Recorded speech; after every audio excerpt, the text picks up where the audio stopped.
So, back in 98 when I first started this and a few months in, all I was dealing with was standard 4840s, and I almost gave up on this business.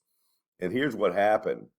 The only thing I was dealing with back then was a standard 40 pallet. And the problem that made for me was I didn't know how to get exclusivity for those pallets. Two, it's the only pallet I was dealing with. And when you deal with just a standard 4840s, you have the pallet yards going after them. And you have scavengers going after them that sell to the pallet yards. So basically, it's a highly competitive pallet. So one morning I'm going out and I have an order set up for 200 pallets. I know where the pallets are because I'd kind of worked out a semi-deal with the business I'm getting from them. And I am getting for free, but I pull up and somebody's already beat me to those pallets. So I'm like, oh my God, I got to figure this out. I got to find more supply to just fulfill this order.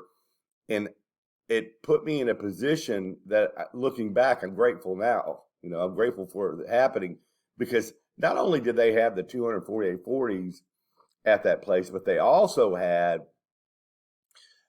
like 400 other pallets that weren't 4840s, but they were perfectly good pallets. So it made me started thinking about this business in a different way. You have this huge swath of pallets that nobody's paying attention to.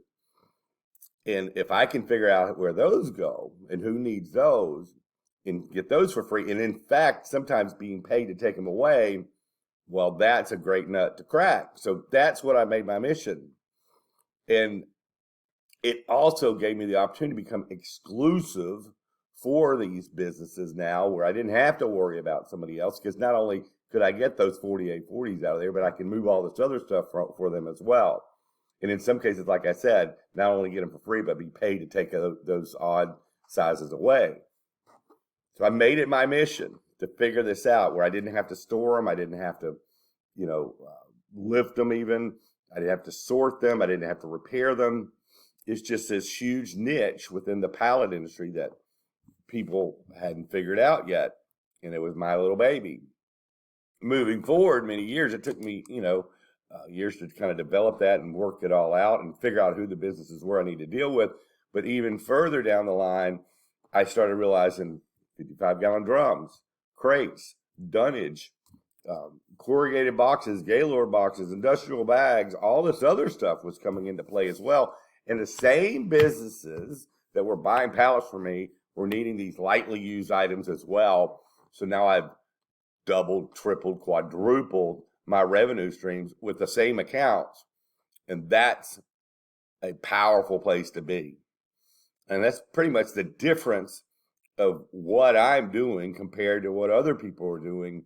And it creates a beautiful reoccurring revenue stream where you have access to gazillions of pallets, basically, that the other folks aren't paying attention to. It opens up so many other doors.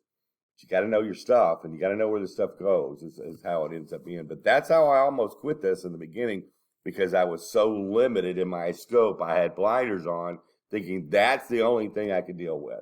Very important.